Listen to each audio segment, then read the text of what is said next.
ओम ज्ञानतिमिरान्धस्य ज्ञानाञ्जनशलाकया चक्षुरोन्मिलितं येन तस्मै श्रीगुरवे नमः। श्रीचैतन्यमनोभीष्टं स्थापितं येन भूतले स्वयं रूपकदा मह्यं ददाति सप्तान्तिकं। नमः ओं विष्णुपादाय कृष्णप्रेष्ठाय भूतले श्रीमते भक्तिवेदान्तस्वामिनिति नमः। नमस्ते सारस्वते देवे गौरवाणी प्रचारिणे निर्विशेषशून्यवादी पाश्चात्यदेशतारिणे। जय श्री कृष्ण चैतन्य प्रभु नित्यानंद श्री अद्वैत गदाधर शिवासादि गौर भक्तवृंद। हरे कृष्ण कृष्ण कृष्ण हरे हरे, हरे राम राम राम हरे। हरे कृष्ण। चैतन्य महाप्रभु जिनको कहा जाता है संकीर्तन यज्ञ का इनॉग्रेटर, शुरुआत करने वाले, तो ये एक बहुत बड़ा उपाधि इनको दिया जाता है। जैसे भक्ति सिद्धांत सरस्वती ठाकुर कहते हैं कि महाप्रभु के जैसा, महाप्रभु के पार्षदों जैसा कोई भी बेनेडिक्टर, मतलब एक समाजकर्ता या फिर दयालु और कोई नहीं बना हुआ है दुनिया में। सो उनसे ये सबसे बड़ा क्वालिटी इनका है। अदरवाइज बहुत सारे लोग हैं ना दयालु, दया के कार्य करते हैं। जैसे कि जो अन्नदान करना, अन्न छत्र खोलना, हॉस्पिटल खोलना, स्कूल्स खोलना, ये करना, बट ये सारी चीज़ें जो है वो भक्तिवेदांत ठाकुर कहते हैं कि ये एक भ्रम है, एक जाल की तरह है। ये कोई रियल में समाज सुधारक कार्य, समाज के दया का कार्य नहीं है। देखो अगर कोई व्यक्ति स्कूल खोल जाता है एक विलेज में, गाँव में, तो वहाँ पे बच्चे पढ़ लिख रहे हैं, लेकिन पढ़ लिख के क्या बन रहे हैं? साइंटिस्ट बन रहे हैं। साइंटिस्ट बन के क्या कर रहे हैं? ये लोग बॉम्ब्स बनाएंगे और जिस बॉम्ब्स का इस्तेमाल एक दूसरे के एक राज्य दूसरे राज्य के ऊपर डालने के लिए करता है। तो अल्टीमेटली ये एक धोखा ही है जो किया जा रहा है। चाहे अगर आप उनकी धर्म की सीख क्यों ना दो, हिंदू की, मुस्लिम्स की, बट फाइनली ये लोग बन रहे हैं एक क्यों एक फेनेटिक बने जा रहे हैं, धर्मांध लोग बने जा रहे हैं। क्यों? क्योंकि मैंने इस धर्म में जन्म लिया है, लेकिन इसलिए ये धर्म श्रेष्ठ है। ये फाइनली ये क्या होता है कि जो आइडेंटिटीज बनती है हमारी, ये आइडेंटिटी हमारी एक देहात्म बुद्धि के कारण बन रही है। क्योंकि मैं इस शरीर को धारण किया हूँ और इस शरीर की ये उपाधियां जुड़ी है, इसलिए ये बेस्ट है। सो ये एक डिसेप्शन ही है, एक एक प्रकार का। चाहे वो कोई हिंदू हो, मुस्लिम हो, ये हो, भारतीय हो, महाराष्ट्रियन हो, हिंदी हो, नॉर्थ इंडियन, साउथ इंडियन, ये सारे जो विभाग बन रहे हैं केवल देहात्म बुद्धि के कारण ही बने जा रहे हैं। एक भौतिक स्तर पर ही चर्चा कर रहे हैं, लेकिन महाप्रभु हमें क्या करते हैं? आध्यात्मिक स्तर पर लेके आते हैं। आध्यात्मिक स्तर पर महाप्रभु कहते हैं कि हरिनाम का जो है प्रचार करते हैं, हरिनाम भगवान का नाम लेने के लिए भगवान नाम का प्रचार करते हैं।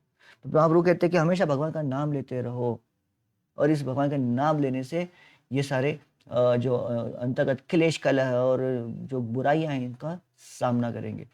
सो एक्चुअली एक फायदा है इस हरिनाम, युग धर्म हरिनाम का। युग धर्म हरिनाम का फायदा ये है कि वो इन बुराइयों से भी, किसी भी बुराई को जन्म नहीं देते, क्योंकि एब्सोल्यूट पारमार्थिक कार्य है ये आध्यात्मिक कार्य है, आध्यात्मिक धर्म है। तो ये किसी ही बुराई को जन्म नहीं देता है और दुनिया की बुराइयों से हमें बचाता भी है, दोनों चीजें करता है। सो क्योंकि ये व्यक्ति जो है वो समझ जाता है कि भगवत भावना क्या है, भगवान नाम का जप करता है, तो ये व्यक्ति कोई भी किसी भी मनुष्य को, किसी भी जानवर को दुख देने की इच्छा नहीं करेगा। जो व्यक्ति हरिनाम का जप करता है और वो जो व्यक्ति इस आध्यात्मिक पहचान अपनी आपकी जो प्रकट करता है। अगर कोई व्यक्ति भगवान का नाम लेता है, चाहे वो हिंदू, क्रिश्चियन, इस्लाम, कुछ भी किसी भी क्यों ना हो, किसी भी भाषा क्यों क्यों ना बोल रहा हो, सो ऐसा नहीं कि हम लोग केवल हिंदू धर्म के बारे में प्रचार करते हैं, नहीं, केवल भगवान का नाम लीजिए। जस्ट भगवान का नाम लेना है, चाहे वो अल्लाह का नाम लो, यहोवा का नाम लो, या जो जो भी धर्म के हो, भगवान का बस नाम लेना है।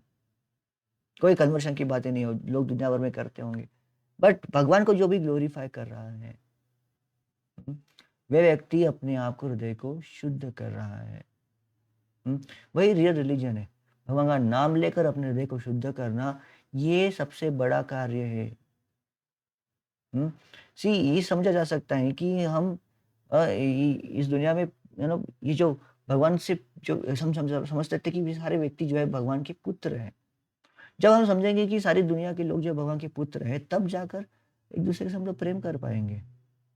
केवल मनुष्यों से नहीं, केवल जानवर से भी हम लोग प्रेम कर पाएँगे। इसीलिए कहा जाता है कि हरिनाम जो है वो भगवान का नाम जप जो है, वो किसी भी बुराई को जन्म नहीं देता एंड किसी भी बुराई से सबको बचाता भी है, किसी को बुराई का विक्टिम भी नहीं होना चाहता। कलियुग में ये सब चीज़ गंदगी फैल रही है, सोशल मीडिया से हो या फिर ये सब चीज़ें। मतलब ये कामुक एडवर्टाइज़मेंट्स निकल रही है, अलग-अलग अ लोभ स्वार्थ की बातें फैलाई जाती हैं एक-दूसरे के साथ। सो भगवान के नाम के जाप से हम इन सारे बुराइयों से बच सकते हैं। ये सुंदरता है हरि नाम के जप की। इसलिए कहते हैं कि इससे बड़ा समाज कार्य कोई हो ही नहीं सकता। बेनिफैक्टर महाप्रभु के जैसा और महाप्रभु के पार्षद जैसा कोई बेनिफैक्टर दुनिया में आज नहीं है और कल भी नहीं है और कभी भी नहीं रहता। एक भूतो न भविष्यति चीज़ है। महाप्रभु हमेशा कहते थे, ना हम विप्रो न च नरपति। ये शिक्षा है महाप्रभु की, समझेंगे। ना हम विप्रो नरपति, न वैश्यो न शूद्रो। ना मैं ब्रह्मचारी हूँ, ना मैं ब्राह्मण हूँ, ना क्षत्रिय हूँ, ना वैश्य, ना शूद्र, ना ब्रह्मचारी, वैष्णव, ब्रह्मचारी, गृहस्थ, ना मैं सन्यासी हूँ। मेरी सुप्रीम आइडेंटिटी क्या है? मेरी ओरिजिनल आइडेंटिटी क्या है? मेरी आइडेंटिटी है, मैं एक भगवान कृष्ण का दास हूँ। हुँ, गोपी गोपीर भरतुर पद कमले, और गोपियों के स्वामी हैं, उनके दासों का दास। 4 बार दास आ गया है यहाँ पे। गोपियों के स्वामी मतलब गोपियों के दास, गोपी पहले स्वयं दास है। उनके दासों के दासों के दासों, सब सबको अत्यंत नम्र करते हैं। हुँ, सो ये आइडेंटिटी अल्टीमेटली हमें समझनी है, क्योंकि हम लोग भगवान के दास हैं। प्रभुपाद हमेशा कहते थे कि हमें हमारी संस्था को इस राजनीतिक विवादों से हमें दूर रखना है। किसी भी धर्म में, किसी भी राजनीतिक पार्टी से हमें किसी को अलाइन नहीं करना है, क्योंकि ये पार्टी आती रहेगी अलग-अलग तरीके से, अलग-अलग बातों से, अलग-अलग मुद्दों पे झगड़ती रहेगी, मुद्दे बदलते भी जाएँगे, जो उनका स्वार्थ है उसको करते जाएँगे। पर हमें उनसे जुड़ना नहीं है, क्योंकि हमारी आइडेंटिटी किसी पॉलिटिकल आइडेंटिटी से जुड़ी नहीं है, हमारी आइडेंटिटी आध्यात्मिक है। ये जो आइडेंटिटी है, ये ये समाज के, हमारे देश के, सारी दुनिया के सब सारी की सारी बॉर्डर्स को पार करती है, क्योंकि ये आध्यात्मिक है। प्रभुपाद कहते हैं श्रीमद् भागवतम के पहले स्कंद के पहले श्लोका की पहले चैप्टर के दूसरे श्लोका में, कि दुनिया में हमेशा झगड़े होते रहेंगे, जानवर-जानवर झगड़ते रहेंगे, मनुष्य-मनुष्य झगड़ेंगे, परिवार-परिवार झगड़ेंगे, एक राज्य दूसरे राज्य से लड़ेगा, एक देश दूसरे देश से लड़ेगा, एक अलग-अलग रिलीजन जहाँ धर्मांतर लोग होते हैं, एक ग्रुप अलग ग्रुप, ये झड़ते रहेंगे। ये सारी चीज़ें क्यों हैं? क्योंकि ये सारे कैतव धर्म हैं, ये चीटिंग रिलीजन्स हैं। धर्म प्रोजित कैतवोत्तर निर्मत्सराणाम सताम। हमें क्या होना है? निर्मत्सराणाम। एक व्यक्ति दूसरे व्यक्ति को झगड़ा करेगा, मारेगा, कब मारेगा? ये एक मतलब जब एनिमियस होता है, लेकिन भक्तों से कोई एनवी करेगा ही नहीं। हाँ, अगर कोई बहुत ही एनिमियस है तो वो भगवान भक्तों को अटैक कर सकता है, बट अदरवाइज़ जो व्यक्ति भगवान का नाम जप कर रहा है, उनसे किसकी शत्रुता हो सकती है? ये डिवोटी जो होते हैं वो एक अजात शत्रु होते हैं, इनके कोई शत्रु ही नहीं होते। श्रील प्रभुपाद जब यूएसए में गए थे, साली अग्रवाल जी के घर में रुके थे, तो साली अग्रवाल जी कहती थी कि उनके घर में पूरा बड़े परिवार था, मतलब हस्बैंड, वाइफ, छोटा बच्चा। मुझे लगता है कि अरे मेहमान आएँगे तो कैसे मुश्किलें होगी, मैं अपना घर का कार्य नहीं कर पाऊँगी। लेकिन वो कहते हैं कि Prabhupada was a very easy guest. उनके सामने रहते ही मैं घर के सारे कार्य कर सकती थी, मैं बच्चों को, मेरे हस्बैंड को, सबको टाइम दे सकती थी, सब उनका ख्याल केयर केयर कर सकती थी। He was not so demanding. और वो हमारे साथ अच्छे से उलझ मतलब घुल-मिल गए थे, है ना? तो इस तरह से भक्त जो होते हैं वो वेलकमिंग होते हैं। वो कहती थी Prabhupada was the best guest I had ever in my life. अपने जीवन में सबसे अच्छे अतिथि हमारे घर में बन के रहे। इसलिए प्रभुपाद का था। तो प्रभुपाद जो भक्त जो होते हैं, वो इसी तरह से धीरा धीर जन प्रिय प्रिय करो। जो एनवीएस है, जो प्रिय जो फॉलोअर्स है, सबके लिए प्रिय है। ये भक्तों की आइडेंटिटी। हुँ, जब जब हम लोग अपनी रियल आइडेंटिटी की तरफ अटैच हो जाते हैं, भक्त जो होते हैं, वो उनके जो गोल है आध्यात्मिक बन जाते हैं, वो कभी किसी के कॉम्पिटिटर नहीं बनते, ना किसी के कॉम्पिटिटर, ना किसी देवताओं के, किसी डेमिगॉड वर्शिपर्स के कॉम्पिटिटर, कभी किसी से कॉम्पिटिशन नहीं। प्रभुपाद कहते हैं हमेशा एक कॉम्पिटिशन लेस सोसाइटी हमें बनानी चाहिए। यहाँ पे कोई किसी से स्पर्धा नहीं कर रहा है, कोई किसी से ईर्ष्या नहीं कर। ये एग्ज़ैक्टली आध्यात्मिक जगत का भाव यहाँ पे क्रिएट करने की कोशिश की है। ये आध्यात्मिक जगत का भाव है, कोई किसी से ईर्ष्या नहीं करता। हुँ, हमें क्या करना है, हमारी जो सनातन कृत्य है, हमारी एक्टिविटी है, हमारा सनातन कार्य है, उसको हमें करते रहना है, भगवान के नाम का जप।